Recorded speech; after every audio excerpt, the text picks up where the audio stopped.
Howdy Pilgrims, Sam from the Markov Dossier here, and I've got a bit of unboxing. Went to UK Games Expo yesterday, and this is what I came home with. So I've got something a bit unusual here. First up, we've got the Rufus Remix box. Now, Warcraft have been giving this away for free. This is actually an expansion for a board game based on Bill and Ted that they released a couple of years ago. This expansion contains the minis. I actually wanted this even as a free giveaway because the minis inside, I think, can double up quite nicely. Some of them could, with a little bit of modification, as civilians for Wild West Exodus. I'll just bring them in shot. So what we've got here, a Billy the Kid model, an alternate one. We've got there, that's Sigmund Freud. He looks pretty much standard. I could pretty much put him into Wild West Exodus dressed as. Joan of Arc, I might have to do some modifications on that. An Abraham Lincoln. Now obviously this Abraham Lincoln here is pretty goofy. It's not meant to be a serious Abraham Lincoln. I couldn't replace the model Abraham Lincoln here. But as Abraham Lincoln's meant to be dead in the Wild West Exodus world, but he's hiding in his house, I wondered if if people did dressed up him, or I could paint up like Uncle Sam. That's what I thought there. That one is it Plato or Pythagoras or Socrates? Socrates from the movie. Again, I mean, we have got, if you look at if you can find the original civilian miniatures, there's one guy running with his pants around his legs, having just clearly got out of an embarrassing situation. So I think him running around in a toga is fairly straightforward. We've got Beethoven playing the guitar. Now I think a little bit conversion, that could easily be a more dystopian age level of instrument, and that would look fine. We've got a knight that I can't remember if that's Charlemagne or King Arthur. Can't remember who that one's meant to be. Not sure how to convert him. That one's Genghis Khan, and I think that could sit for Warrior Nation quite happily. I think that's Babe Ruth, if I remember right from the movie. Probably he's going to be the most difficult to get in. And Napoleon, again, bit goofy, but I'm sure I could do something with that. An Alliance soldier. And finally, you get Rufus himself, who pretty much as is looks like an enlightened scientist. So I think I could probably use those for civilians. So we'll open that. But for Dystopian Wars, what have we got for himself? The Icarus battlefleet set, which will give me finally give me some serious SRS power for my fleet. And my next game against Scott, we're going to be putting 2 SRS fleets against each other. And I also got Cyclone of Shadows box set, the campaign set with the islands and the bases and the campaign book. So we're going to open all of these and have a look what's in there.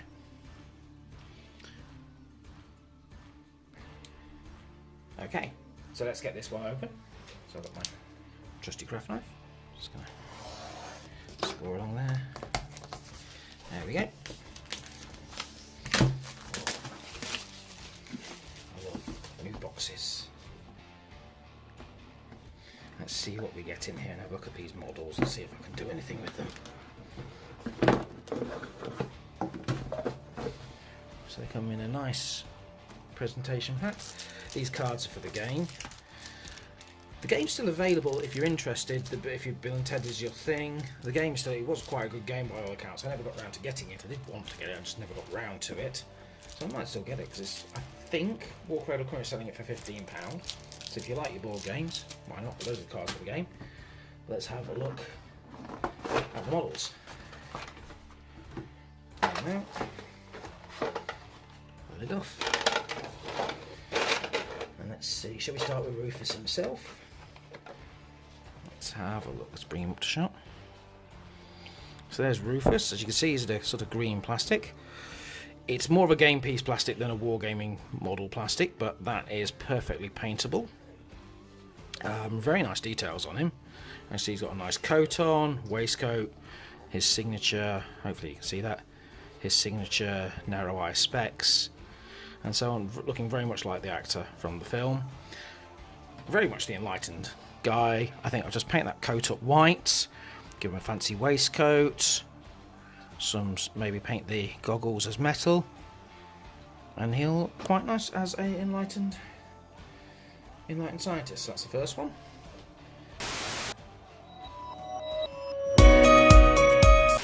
get the next one out.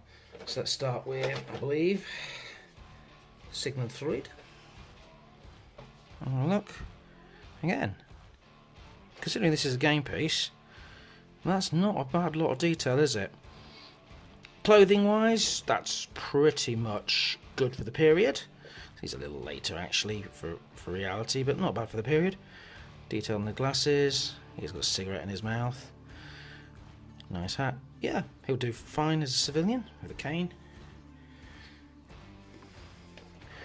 We've then got the baseball guy, which I think it's Babe Ruth. I think I'll have to check. I can't. It's been a long time since I've seen the movie. Which one he is? Okay, I mean, again, baseball was a popular sport at the time. Maybe that's not too bad out period. I don't have to maybe do too much with that. Billy the Kid, now obviously bang on period. A nice alternative sculpt for him. Obviously if I get Billy the Kid I'll use the original sculpt, but this is a nice, again, some nice detail scenery. The civilians do play a good part in the role. Let's get Abe out. Abe Lincoln. Again, I'm thinking maybe painting him up like somebody who dresses up as Abe Lincoln for events and stuff like that, political rallies, rings and so on. Maybe paint him up like Uncle Sam instead with red, white and blue stripes. I think he'll do nicely.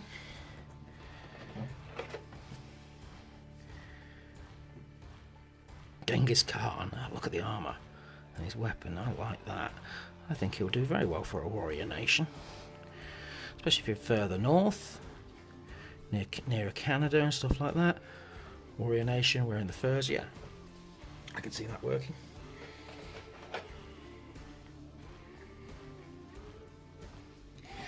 We've then got this king, is it? What? Charlemagne, possibly? I can't remember from the film, but a knight. He's probably going to be the hardest to get to look like a civilian in Wessex, but I'll probably enjoy painting him nonetheless.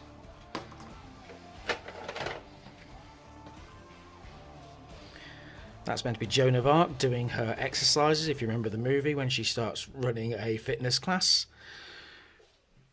Again, maybe I can get away with that, I'm not sure.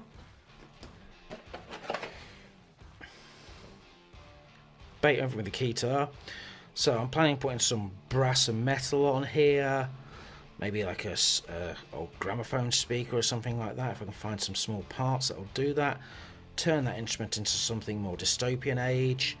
And I think he would fit right in.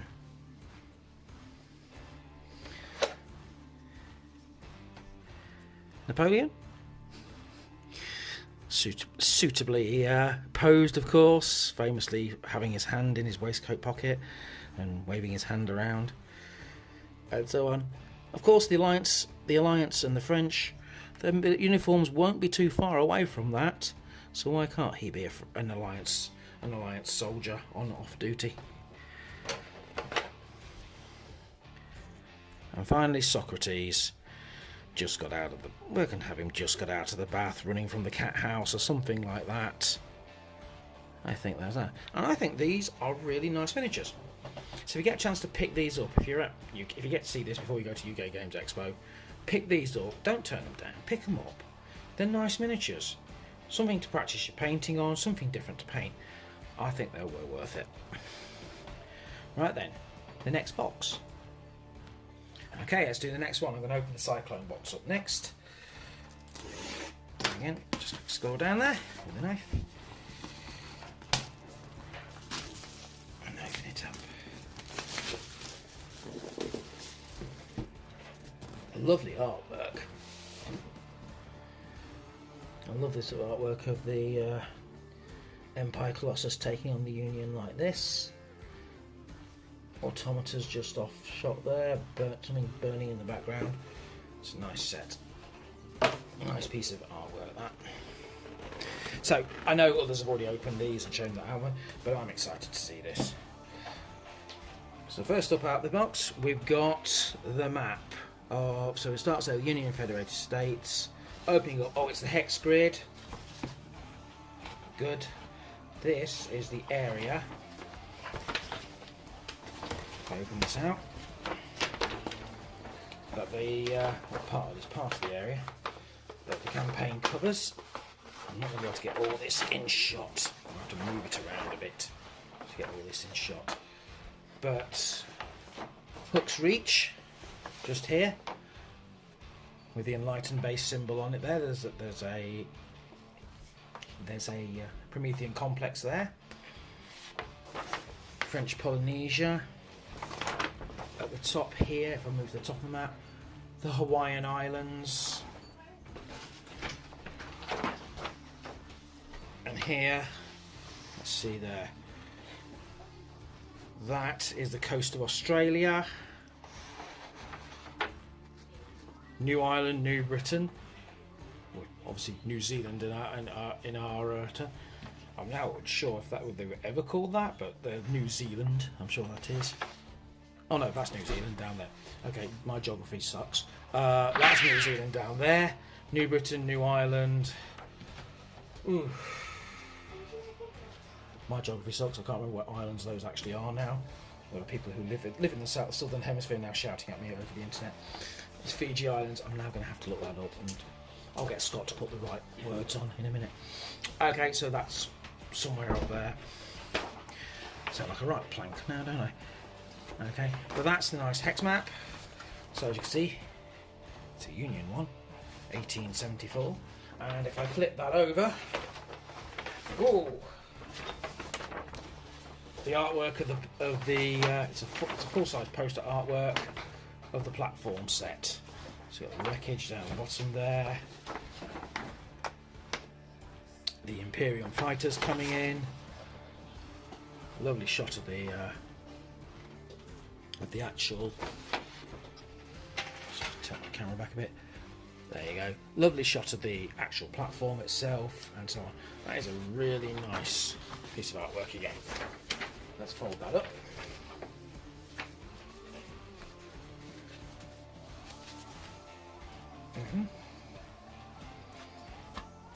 Oh, it says on the back here, just notice this as I was putting away. This map highlights the Pacific region in 1874. All details added are locations considered to be of importance to the Union. For particulars of locations' importance and accompanying statistical documentation. Also highlighted the Promethean complexes of Hook's Reach, as well as sea and land routes of notes. This map is ideal for admirals to plan their own campaigns. Hint, hint. There you go. So that's the map. We've then got the book itself, Campaign of Shadows. I'm so excited to read this. I want to see how this has gone. As a war host, I was one of the ones that was fortunate enough to get a preview of what the story was in here. So I've not seen everything, but I have seen the story. Edits were made, of course, so I'm going to be very interested to see how this has turned out. So you get the story of the actual campaign itself and how each of the factions is involved. Wow, look at that. Okay. Full colour artworks in here. The histories of those lovely artworks we've been seeing for the Dramatis Personae. So there's Victor Blomqvist, I hope that's how you say it, of the Commonwealth. And each of the personas, so there's two. There should be, in this book, two for each faction. Sometimes working together, sometimes competing against each other. Different factions within the faction they represent. Very interesting reading. What I am looking forward to is, for certain players, if you've only played Dystopian Wars and you've not played Wild West Exodus, this is going to introduce some deep lore to you. Wild West Exodus players are very well aware of the Dark Council, for example, which is mentioned in here. Okay, if you don't know what I'm on about the Dark Council, start looking at the Wild West Exodus lore, especially around things like the Hex, and you'll find out. But you'll see the wheels within wheels, the things that move behind the factions and the big political players in here. So I'm going to really enjoy reading this. Of course, we've got rules for campaigns, tournaments in here, the new scenarios, new rules and stuff like that.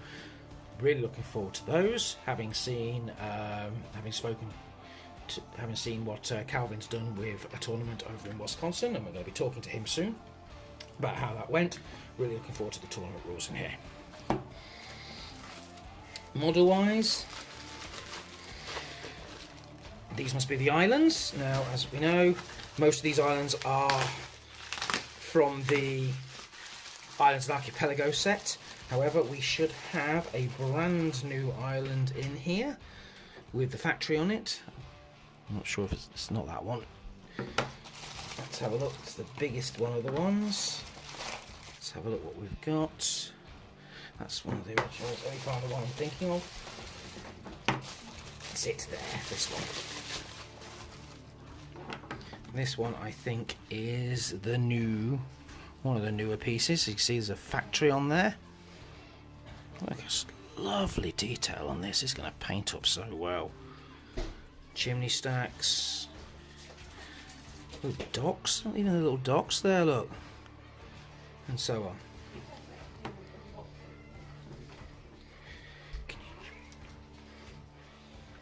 Here we've got the big island with the fort on it, I suppose you could call that.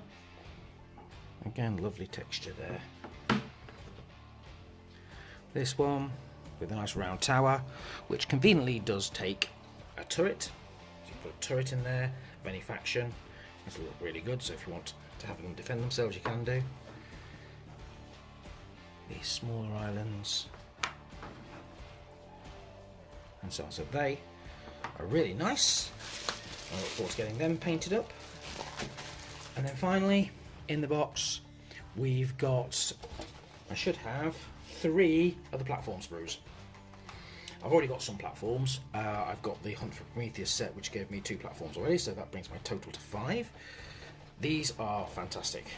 There's so many good little bits on here. It's a bit box dream. There's just, if I just hold the sprue up, if you haven't seen one of these before yet, so many good little bits, cranes and pumps and things, little guns and so on. You can do a lot of converting of your other ships using these parts if you fancy doing something a bit different with them. There's all sorts of good parts on here, electrical conduits and so on, landing pads, cranes, and there's just loads and loads of good bits. So that will build 3 platforms. One of them will have a tall tower, the other 2 won't, because you need 2 sprues to build the tall tower. So that's Cyclone of Shadows. On to the next one. And finally, the one I'm really excited to open as well. I'm just as excited as the other one, the Icarus set, because this is going to bring some serious SRS to my Enlightened game. At the moment, I don't have much. Now, what I'm really hoping is that this set comes with a newer frontline sprues. The frontline sprues got updated recently, and that means the new frontline sprues have some of the new turrets on, things like the molecular disharmonizer and so on. If I'm lucky, this set has them. If I'm not lucky, they don't, but oh well. Let's have a look.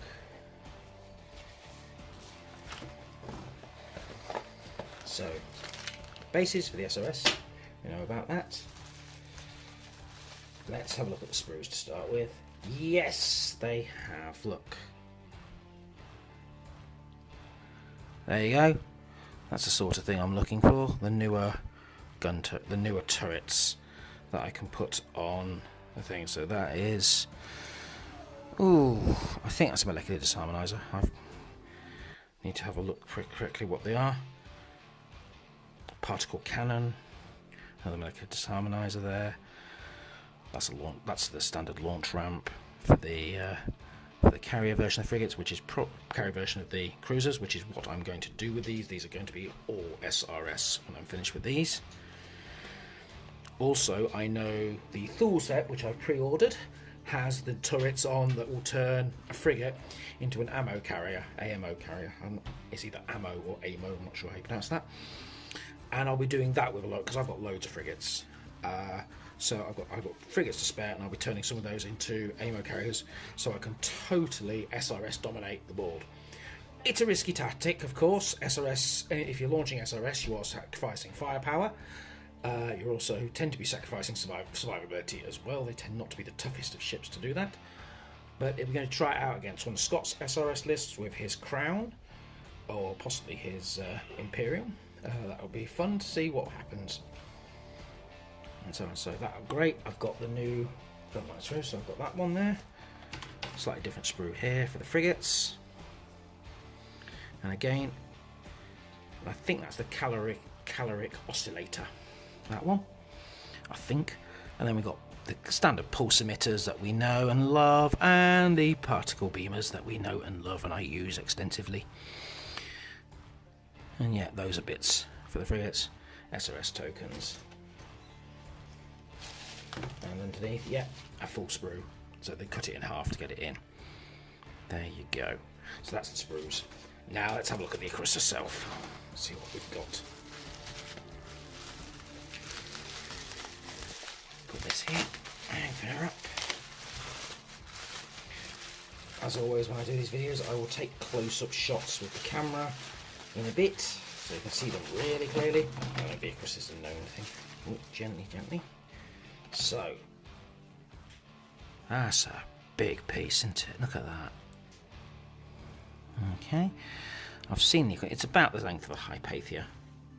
They're similar size, so I've got a bit of flash there I need to trim off, but hardly anything there at all. Just a little bit of flat there. That'll trim off in a few minutes. No problem at all. Apart from that, really nice details again. All the individual rivets are nice and crisp. Studs here. The etheric broadsides are nice and sharp. The engines, again, just a little bit of flash in between the engine pods there, but that again will clean up in a few moments. So that's the main body, and that's lovely. Let's see what we've got here. So this chunk here, launch ramp. There you go for the scythe fighters. There they are. It's double-sided. That one, I guess, it's got the magnetic thing on, so that must be for the other build. The Daedalus, I think, is the other build, which I'm not going to build. I've looked at the instructions. I'm not sure my skill set magnetizing it so I can swap between the two classes is really an option. I will look at it closer now I've actually got it thing, but I suspect I'm just going to build the Icarus and leave it at that. Again, lovely. So we've got the beautiful magnet generator here. Loads and loads of greebling here. Look at this. All these pipe work coming down here. That's fantastic looking. Same on the other side. Same here. Fantastic looking, that is.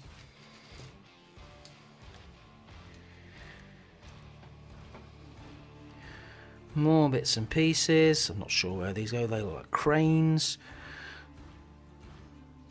Greebling. Some sort of winch pulley thing there.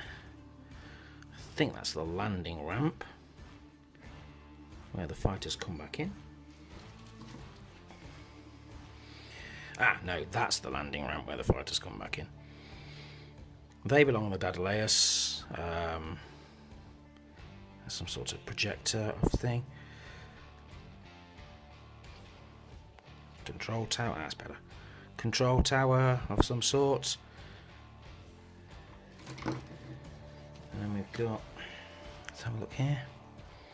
Big chunks again, so that's a bridge with a cannon emplacement on it. More wonderfully detailed parts. Another cannon emplacement there. Other side, I think. There you go. That looks more like another bridge. Sections there. They go on, I think they go on the Daedalus at the side. They're repair bays, I think. And finally, hooks and cranes and robot arms and very small weapon there. And some sort of power cells or something there. So that's what we got. That's what I got from Games Expo. Me and Scott had a great time there. We'll discuss this at length in our next podcast, the Markov dossier. But until then, Happy trails, pilgrims.